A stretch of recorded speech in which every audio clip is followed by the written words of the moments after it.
Shiva, mind you, don't mishandle Parvati. Okay, Adi Shakti Eva.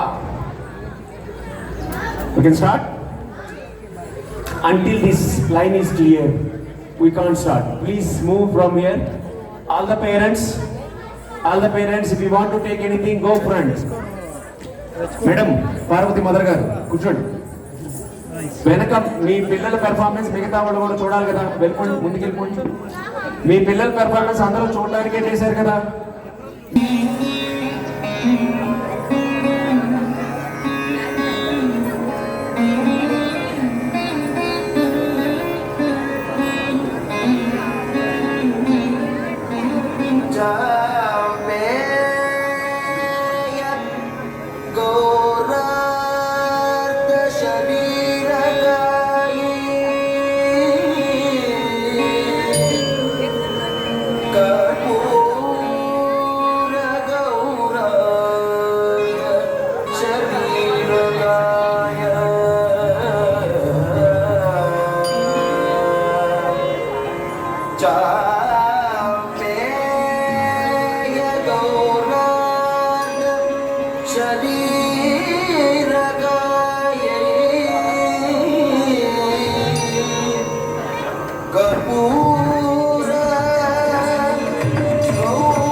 Kailasa పర్వతంలో.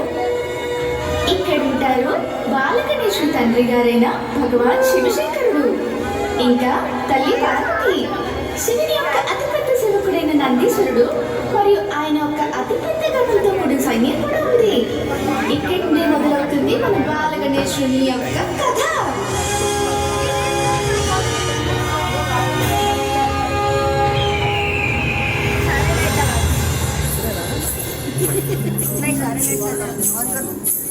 ఒకరోజు తల్లి పార్వతీదేవి నందీశ్వరుడితో అన్నారు, నంది, నేను స్నానం చేయడానికి నా మహల్లోకి వెళ్తున్నాను. నేను ఆజ్ఞాపించేంత వరకు ఎవరిని మహల్లోనికి రానివ్వద్దు. మీ ఆజ్ఞ మాత.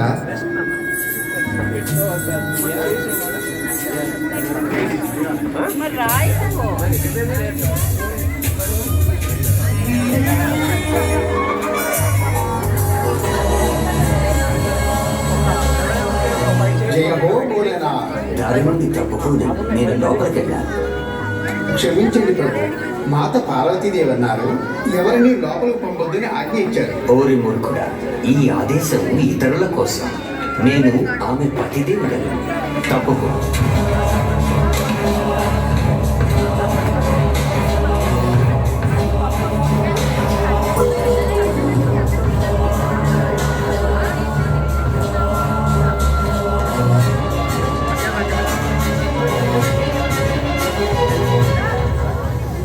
ప్రియా,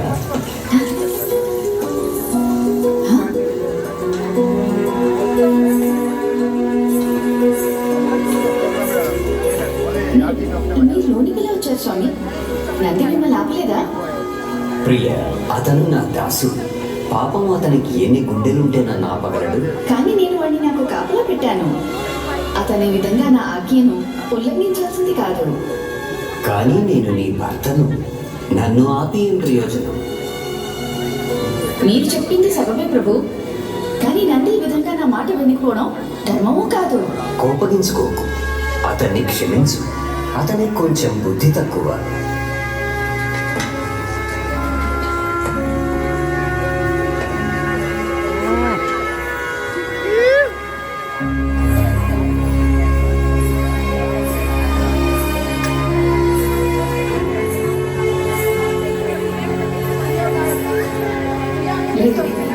నంది చేసింది సరికాదు. వాడు మాత్రం ఏం చేయగలడు? స్వామి భక్తి కలవాడు. వాడికి తమ స్వామిని ఆపే ధైర్యం ఉండి ఉండదు. నాకు ఎలాంటి గనుడు కావాలంటే ఎవడైతే బుద్ధివంతుడో, ధైర్యవంతుడో మరియు నా ఆజ్ఞ పాటించేవాడే ఉండాలి. నేనే స్వయంగా అలాంటి గనుడిని తయారు చేస్తాను.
నాయనా గణేష్, చెప్పమ్మా. చూడు నాయనా, నేను స్నానాల గదిలో స్నానం చేయడానికి వెళ్తున్నాను. నువ్వు ద్వారం దగ్గర కూర్చో. నేను చెప్పేంత వరకు ఎవరినీ లోపలికి రానివ్వద్దు. ఆజ్ఞ మాట. నేను ఎవరిని లోపలికి రానివ్వను. మీరు నిశ్చింతగా వెళ్ళి స్నానం చేయండి. కానీ ఆ ఆటపాటల్లో పడి మర్చిపోవు కదా. లేదమ్మా, మీరు చింతించకండి.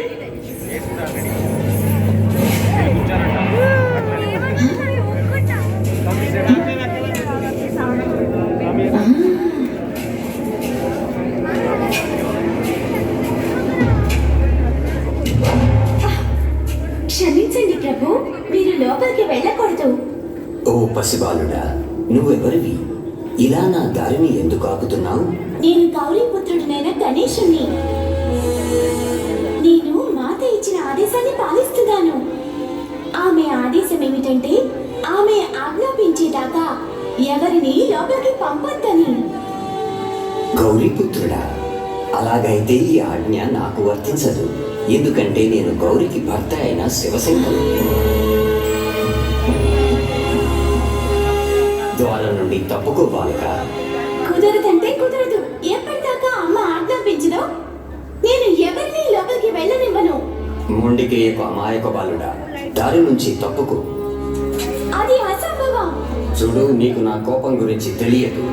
దారి వదులు, లేకుంటే పరిణామం భయంకరంగా ఉంటుంది. పరిణామం ఏదైనా కూడా సూర్యుడు పశ్చిమం నుండి రావచ్చు, చంద్రుడు తన మార్గాన్ని మార్చుకోవచ్చు, కానీ నేను మాత్రం నా ధర్మ మార్గాన్ని తప్పుకోలేను. ఓరి మూర్ఖ బాలక! శాంతించండి ప్రభు. చిన్న పిల్లాడు. నేను వీడికి సర్ది చెప్పి దారిని తప్పిస్తాను. చెప్పినా వినకపోతే బలవంతంగానైనా తొలగించు.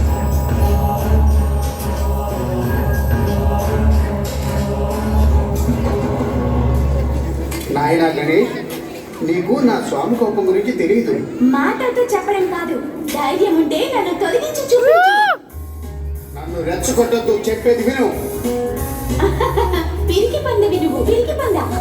ఓహో, అలాగైతే నా శక్తిని ఎదుర్కొని చూపించు.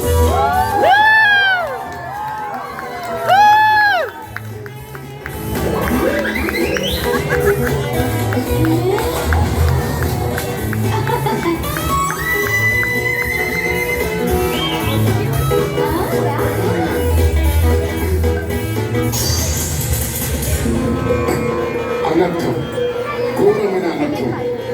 భగవాన్ శంకరుడు కోపంలో ఈ అనర్థం చేస్తున్నారు. మాల గణేశుణ్ణి ప్రేమతో సర్ది చెప్పకుండా అతని యుద్ధంలో ఓడించడానికి గణసైన్యాన్ని పంపిస్తారా?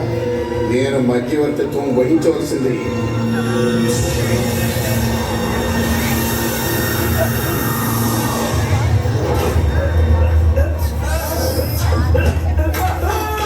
ఆగండి.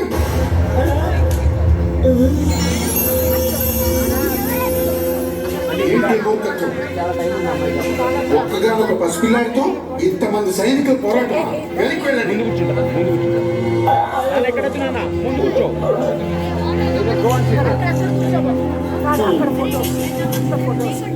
నాయనా గణేష్, నువ్వు కూడా వెళ్ళరా. మొండిగా ప్రవర్తించకూడదు. మొండిగా నేను కాదు, తండ్రి గారు ప్రవర్తిస్తున్నారు. నువ్వు తండ్రి గారి ఆజ్ఞ పాటించాలి నాయనా. మార్గం నుండి తప్పుకో. నేను గనుక తండ్రి గారి ఆజ్ఞ పాటిస్తే మరి అమ్మ ఇచ్చిన ఆజ్ఞ ఏమవుతుంది? అమ్మ ఇచ్చిన ఆదేశాన్ని నేను ఎప్పటికీ ఉల్లంఘించలేను. ముందుకేకు. పెద్దలు చెప్పిన మాట వినాలి. దారి నుండి తప్పుకో. నా వరకు ఉన్నతమైన స్థానం అమ్మది. నేను తప్పుకోను.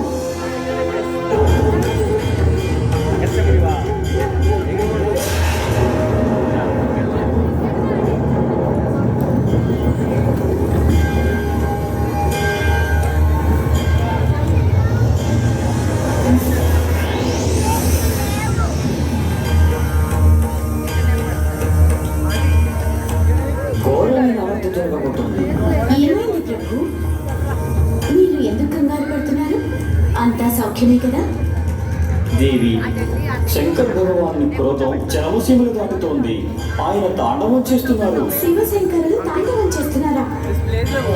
అలా అయితే ఏదో ఘోరమైన విషయం అన్నమాట. అవును, మనం వెంటనే అతన్ని శాంతింప చేయడానికి కైలాసానికి వెళ్ళాలి. ప్రభు, నేను కూడా మీతో వస్తాను. ఇలాగైనా అక్క పార్వతిని కలుస్తాను.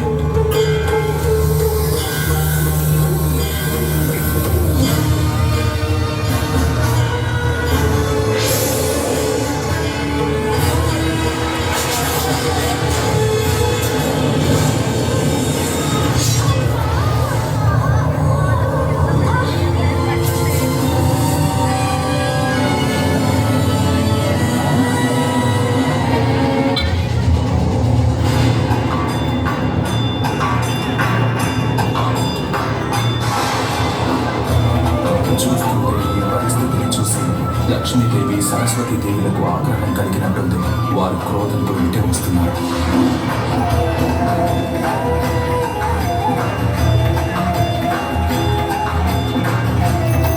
All gods in ARK now. All gods came to visit ARK. ఇప్పుడు మీ దేవతలందరి కళ్ళు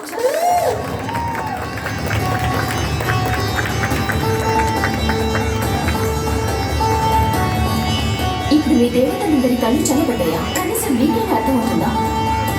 మీకు తెలుసా ఈ పాలు ఎవరిది?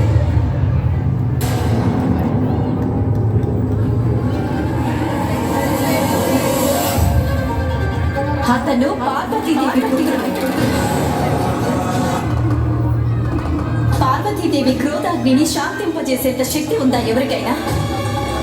ఆ క్రోధాగ్ని నుండి రక్షించుకోవటం మీలో ఎవ్వరి వల్ల కాదు.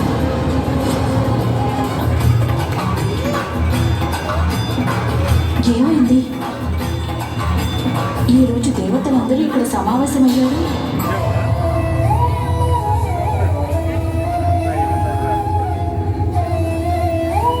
బ్రహ్మదేవుడు విష్ణుమూర్తి కూడా ఉన్నారు.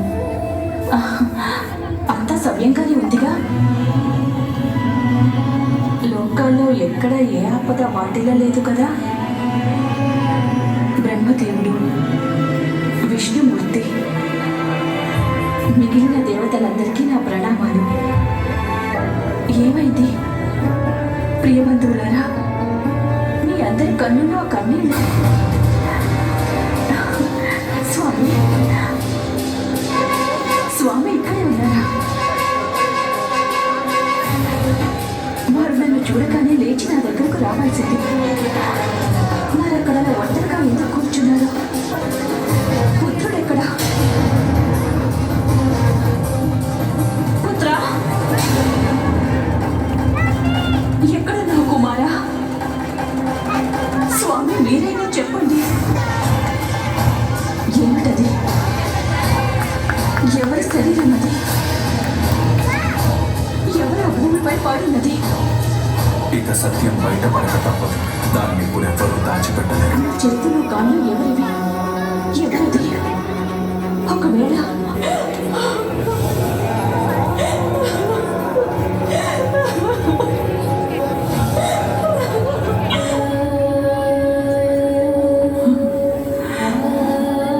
ఎవరు చేశారు ఈ క్రూరమైన పని చేసే సాహసం ఇచ్చారా నా పుత్రుణ్ణి?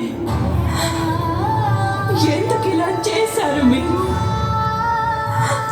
ఆ బాలుడు చేసిన అపరాధం ఏమిటి స్వామి? సమాధానం ఇవ్వండి.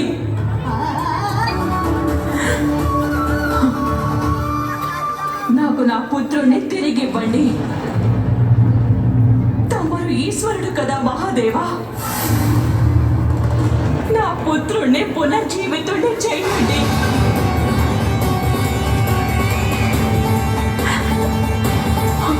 వాణ్ణి లేపి కూర్చోబెట్టి నన్ను అమ్మ అని పిలవమని చెప్పండి. బ్రతికించండి మహాదేవా, బ్రతికించండి.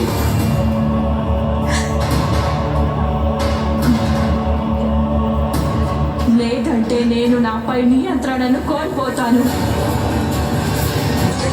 ఇప్పుడు అన్ని లోకాలు వినాశనం కాక తప్పదు.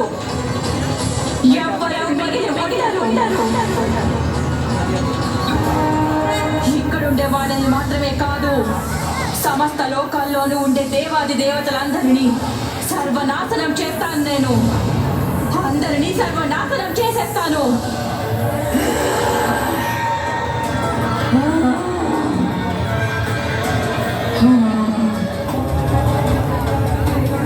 పార్వతి, ఒకవేళ అంతం చేస్తేనే నీ క్రోధం ఉపశమిస్తుందంటే అందుకు నేను సిద్ధం. నేనే నేరస్తుణ్ణి. నన్ను కూడా మింగేసి నన్ను సంహరించు. దేవా, ఓ దేవాది దేవా, నాకు నా పుత్రుణ్ణి తిరిగి ఇవ్వండి. లేకపోతే నా క్రోధ ప్రభావాన్ని భరించడానికి సిద్ధంగా ఉండండి. భరించు పార్వతి, నీకు నీ పుత్రుడు తప్పక లభిస్తాడు. వెంటనే మీ మాట నిలబెట్టుకోండి స్వామి. బతికించండి నా పుత్రుణ్ణి, బ్రతికించండి నా పుత్రుణ్ణి. దేవి,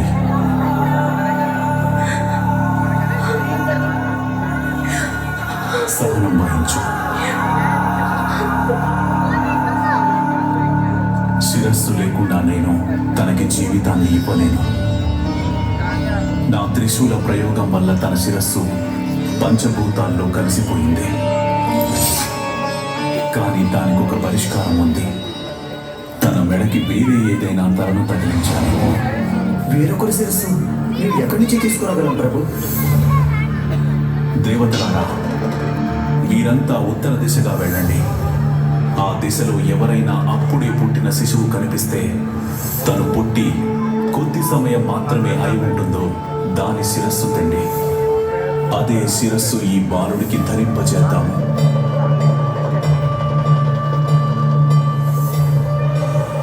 మీరు కార్యార్థమై వెళ్ళినప్పుడు 2 విషయాలను మీరంతా మనసులో పెట్టుకోండి. మీరు తీసుకువచ్చే నవజాత శిశువు దక్షిణ దిశ వైపుగా ముఖం పెట్టుకొని ఉండాలి.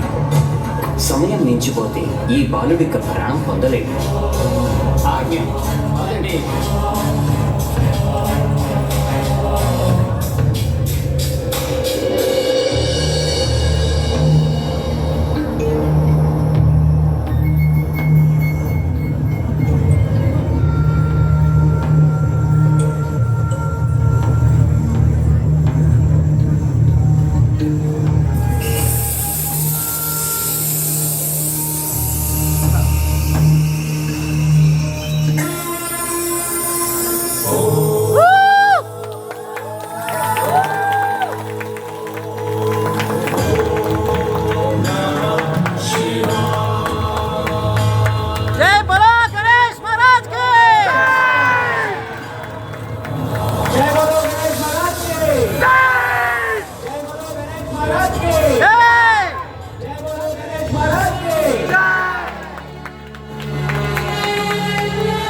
Everybody.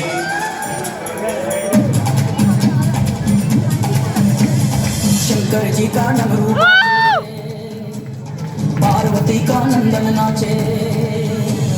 शंकर जी का डमरू बाजे, पार्वती का नंदन नाचे। बर्फीले कैलाश शिखर पर जय गणेश की धूम। अजय हो, अजय हो, अजय हो, अजय हो, अजय हो। शंकर जी का डमरू बाजे, पार्वती का नंदन नाचे। बर्फीले कैलाश शिखर पर जय गणेश की धूम।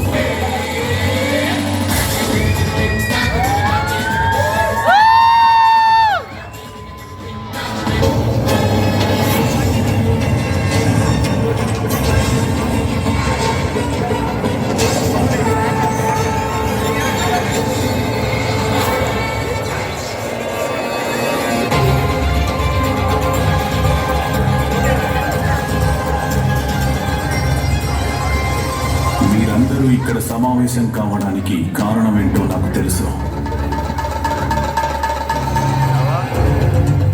విధ్వంసకర సంకేతాలు నాకు, పార్వతీదేవికి కూడా గోచరించాయి.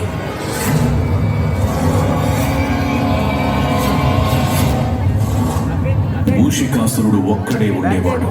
కానీ ఈసారి అసురులందరూ కట్టకట్టుకొని మనందరిపై దాడికి పాల్పడబోతున్నారు.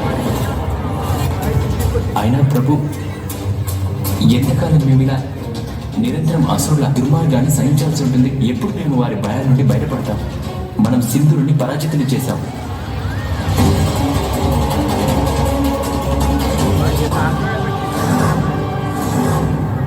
అయినా ప్రభు మాకి ప్రమాదాల చక్రం నుండి ఎప్పటికి విముక్తి లభిస్తుంది? ప్రమాదాలు కాదు దేవేంద్ర, ఈ చక్రం సృష్టికి సంబంధించినది. ఇక్కడ మంచికి చెడుకి మధ్య పైచేయి సాధించే పోరాటం సాగుతూనే ఉంటుంది.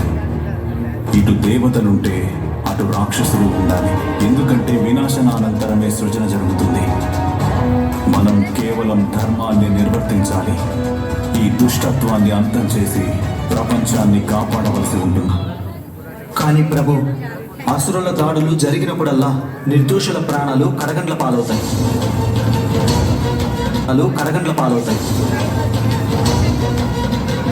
అదీ కాకుండా ఇంతవరకు మనం అసురుల్ని ఓడించడంలో విజయం సాధించాం. కానీ ప్రతిసారి అలాగే జరుగుతుందని ఎవరు చెప్పగలరు ప్రభు? ఎవరికి తెలుసు, ఈసారి ఈ దుష్ట దుర్మార్గులందరి ముందు మేము మోకరిల్లవలసి రావచ్చు. ప్రభు, అసురుల దాడి చేసినప్పుడల్లా ముందుగా దెబ్బ తగిలేది మాకు మాత్రమే. వారందరి ఏకైక లక్ష్యం ఎప్పుడు స్వర్గమే ప్రభు. ఇంకా దుష్ట అసురుల దాడుల నుండి విముక్తి పొందే మార్గం అంటూ లేదా మాకు? ప్రభు, మనం దీనికి ఇకనైనా ఏదైనా శాశ్వత పరిష్కారం కనిపెట్టాలి. అవును ప్రభు, యుద్ధంలో జయాపజయాలనేది ఏ పక్షాన్నైనా భరించవచ్చు. మనం సత్యాన్ని నిలబెట్టాం కనుక ఎప్పుడు విజయం మనకే లభిస్తుందని ఖచ్చితంగా చెప్పలేం కదా.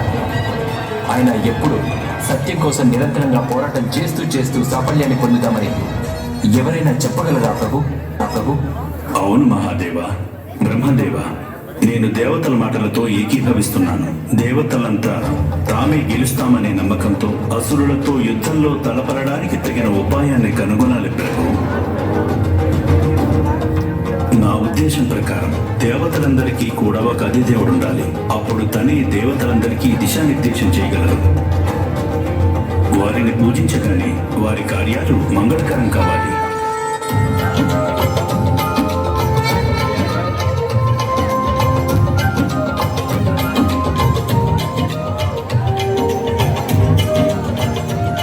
చూసారా, నేను చెప్పాను కదా మూషికోత్తమ, మనం సఫలమవుతామని. మనం కైలాసానికి వచ్చేసాం. అవును ప్రభు, నా అభిప్రాయం కూడా అదే.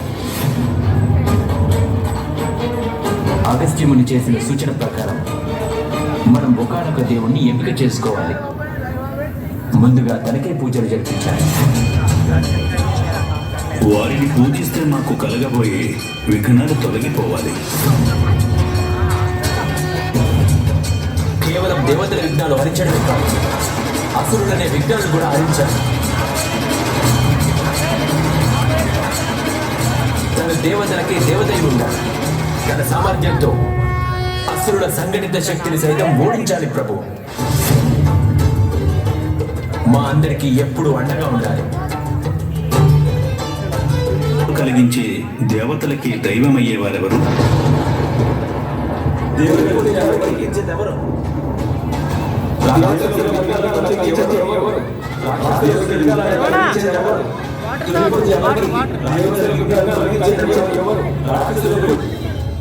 ప్రభు, నా ఉద్దేశం ప్రకారం ఈ మహత్తరమైన పదవిలో ప్రతిష్ఠితులు అయ్యేవారు మా దేవతల్లోనే ఎవరో ఒకరు ఉంటారు.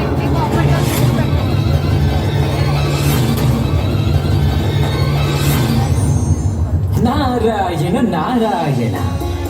సకల దేవాది దేవతలకు దేవర్షి నారదుడి నమస్కారాలు. ప్రణామాలు త్రిమూర్తులకు. ప్రణామాలు మాత. అసలు ప్రశ్న ఏమిటంటే, సకల దేవతల్లోనూ సర్వోత్తములు ఎవరు? ప్రప్రథమంగా ఎవరిని పూజించాలి?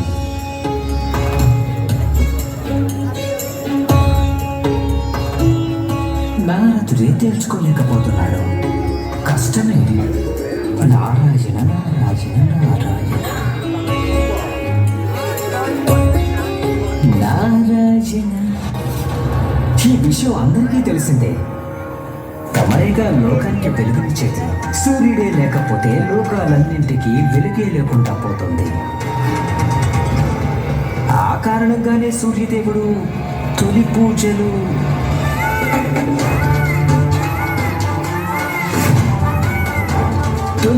అందుకోవాల్సింది జగత్ కళ్యాణం కారకులే కాదు, వారు జగత్తుని రక్షించాలి కూడా.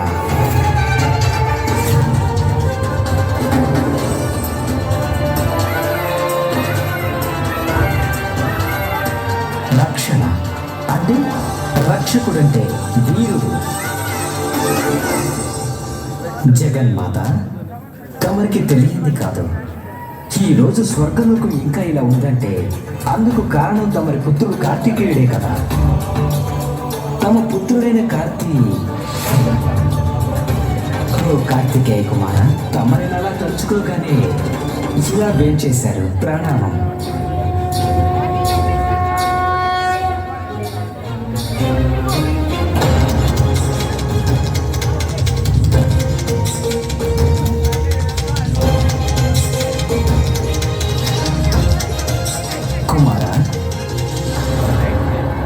కార్తికేయ కుమారుడే కదా తారకాసురుణ్ణి అంతం చేసినవాడు. అందువల్ల దేవసేనాపతి కార్తికేయుల వారు కూడా తొలి పూజార్హతకై అర్హులలో సర్వోత్తముడే కదా. అవునా పార్వతీ మాత?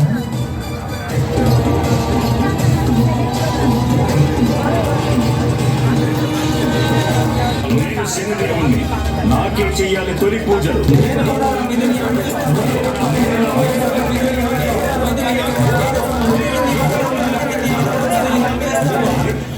ఈ స్థితిలో కూడా తొలి పూజ కోసమని వారిలో వారే ఘర్షణ పడుతున్నారు. ఇలాంటి వారికి ఎలా నచ్చ చెప్పాలి మనం? ఎవరు మన మాట వినడానికి సిద్ధంగా లేరు.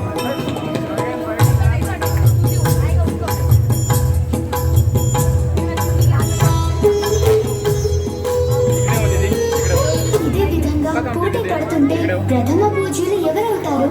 ఈ పరిస్థితుల్లో ఎవరూ నిర్ణయించలేరు. నా ఉద్దేశం ప్రకారం నిర్ణయం తీసుకోవడానికి ఒక న్యాయాధీశుడిని నియమించడం మంచిది. వారే సరైన నిర్ణయాన్ని తీసుకుంటారు.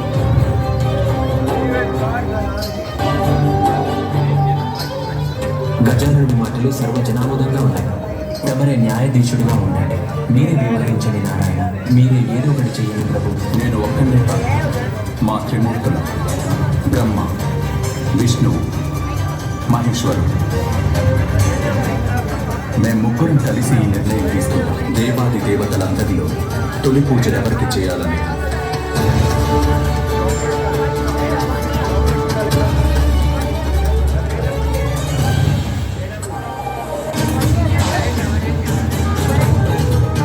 ప్రథమ పూజలు కావాలంటే వారికి అందరికంటే విశిష్టమైన అర్హతలు ఉండాలి. వాటిని నిర్ధారించాలంటే మీ అందరికీ ఒక పోటీని నిర్వహించడం వల్లే సాధ్యమవుతుంది. అది నిజమే ప్రభు. అందుకు మేము చేయాల్సిందేంటి? మీరందరూ ఎవరి వాహనాలపై వారు అధిరోహించి ఒక పరుగు పందెంలో పాల్గొనాలి. ఆ పందెం కైలాసంతో ఆరంభమవుతుంది. కొన్ని సకల గ్రహాలు, సువర్లోకం, మహర్లోకం, బ్రహ్మలోకం, వైకుంఠలోకం, గోలోక సకల తీర్థాలు దర్శించి మళ్ళీ కైలాసానికి రావాలి. ఈ పోటీకి నేను సిద్ధంగా ఉన్నాను. నేను సిద్ధమే.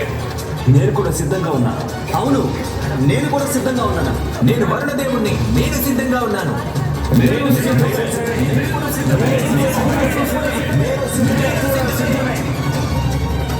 పుత్ర కార్తికేయ, ఈ పందెంలో నీవు కూడా పాలు పంచుకో. తమరి ఆజ్ఞ తండ్రి గారు.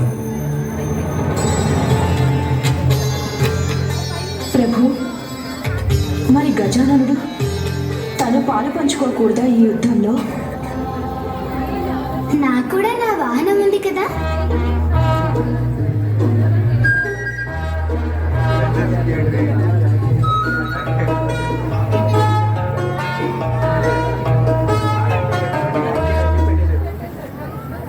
అలాగే గజానన.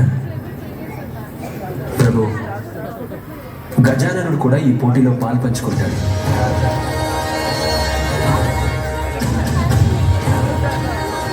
రేపు ప్రాతకాలంలో పోటీ కార్యక్రమం కైలాసంలో ఆరంభమవుతుంది. నారాయణ నారాయణ.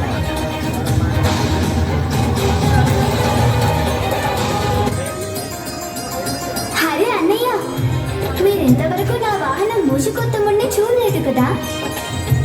నేను ఇప్పుడే చూపిస్తాను, రండి అన్నయ్య.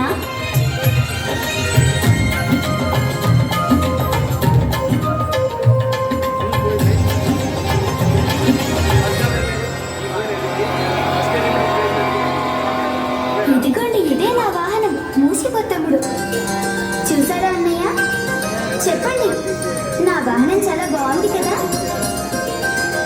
ఇప్పుడే దీని మీద సవారీ చేస్తాను.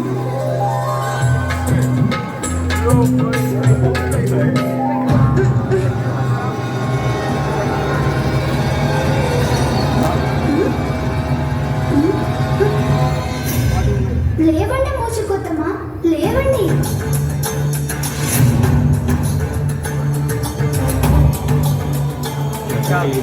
మూసుకొత్తమా, లేవండి. ఎటువంటి వాహనాన్ని ఎంచుకున్నారండి గజాననుడు? అది గజాననుడి యొక్క బరువు కూడా మోయలేకపోతుంది. బాధపడకండి మూసుకొత్తమా, ఈసారి ఇంకాస్త గట్టిగా ప్రయత్నం చేయండి. మరో ప్రయత్నం చేసి చూడండి.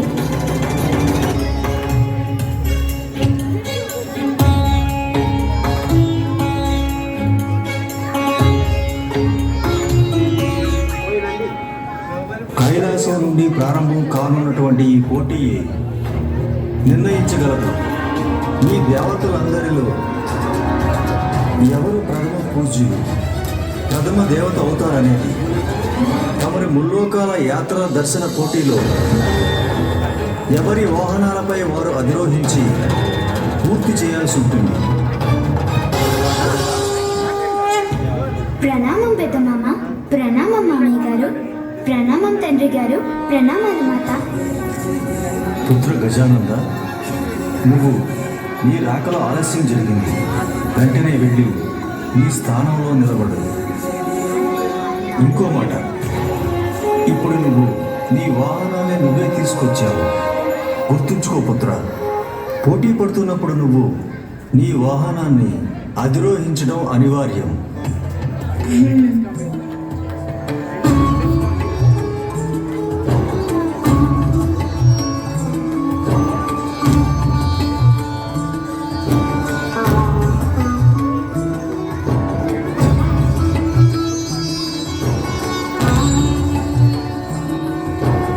మీరంతా పోటీకి సిద్ధంగా ఉండండి. నా శంఖనాదం వినపడగానే మీ అందరి పోటీ ఆరంభమవుతుంది.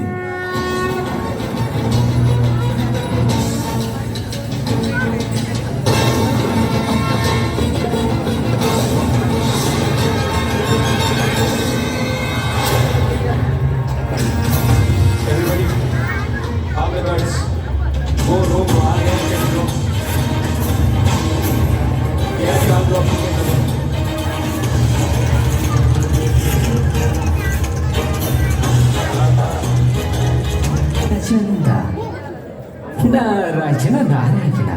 పరిస్థితులు బట్టి తమరు మార్గం మరిచినట్లున్నారు. గజానంద, పోటీ జరుగుతున్నది అక్కడ, ఇక్కడ కాదు. తమరిప్పుడు ఉండాల్సింది అక్కడే కానీ ఇక్కడ కాదు. మర్చిపోయింది నేను కాదు, తమరే మర్చిపోయారు.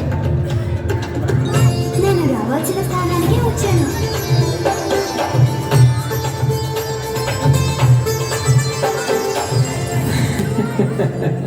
నాకిప్పుడు అర్థమైంది పార్వతీ మాత. అంటే తమరు ఓటమిని అంగీకరించినట్లుగా గజానంద. ఎందుకంటే పరిగెత్తలేని తమ వాహనం కారణంగా. ఓయ్,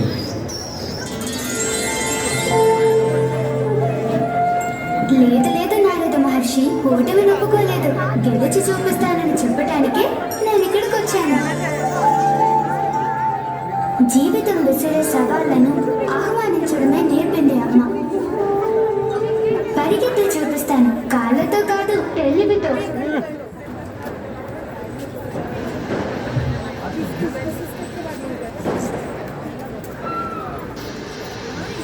నేను మా తల్లిదండ్రులకు పూజలు అందించి వారి ఆశీర్వాదాలతో ఈ పోటీలో పాల్పంచుకుంటాను. ఈ గజానంతుడు ఎక్కడ కూర్చొని అక్కడ పోటీలో ఎలా పాలు పంచుకుంటాడు?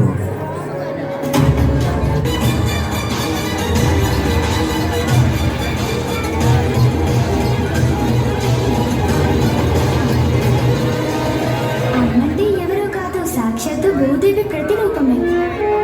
తండ్రి గారంటే సాక్షాత్తు పరమాత్ముడే. అంటే అనంతమైన బ్రహ్మాండం తల్లిదండ్రులలోనే కొలువై ఉన్నారు కనుక సకల లోకాలను చుట్టూ రావడం నాకు ఎంత మాత్రం కష్టం కాబోదు. ఎందుకంటే తల్లిదండ్రులకు భక్తితో ప్రదక్షిణ చేస్తే సకల తీర్థాలను దర్శించినట్టు.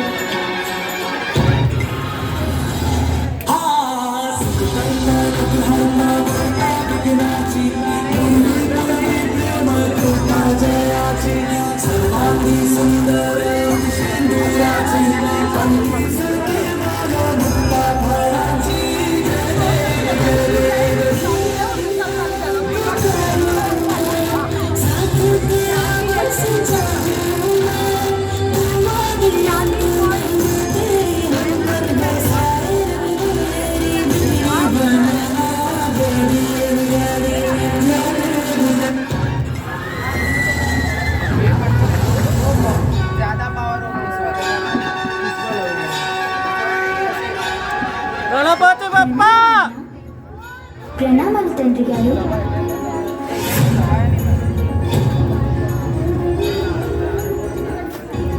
ఇక్కడ మా అందరికంటే ముందు గజాననుడ. ఆశ్చర్యంగా ఉంది. అద్భుతం గజానన. అమ్మా, తండ్రి గారు.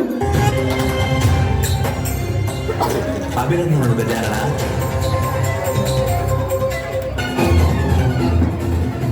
నిర్ణయించిన నియమాల ప్రకారం ప్రథమ పూజ్యులు కావాలంటే ఈ పోటీలో విజయాన్ని సాధించి వారి అర్హతను నిరూపించుకోవాలి.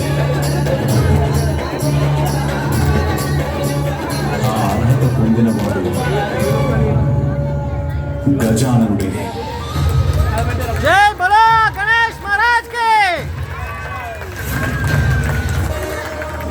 తన తెలివి, బుద్ధి, చాతుర్యాలతో తను మనందరి యొక్క విఘ్నాలను హరించాడు. తను మనో సత్యాన్ని కూడా నిరూపించాడు. మనలోని భక్తి, శ్రద్ధ, విశ్వాసాలుంటే జీవితంలో అసంభవం అనే మాటకే అర్థం ఉండదని.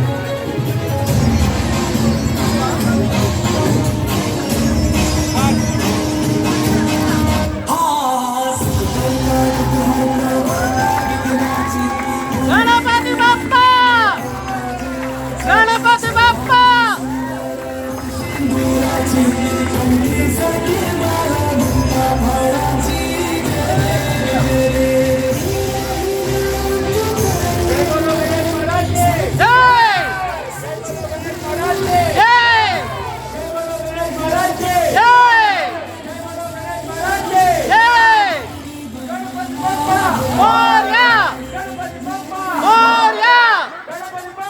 Oh!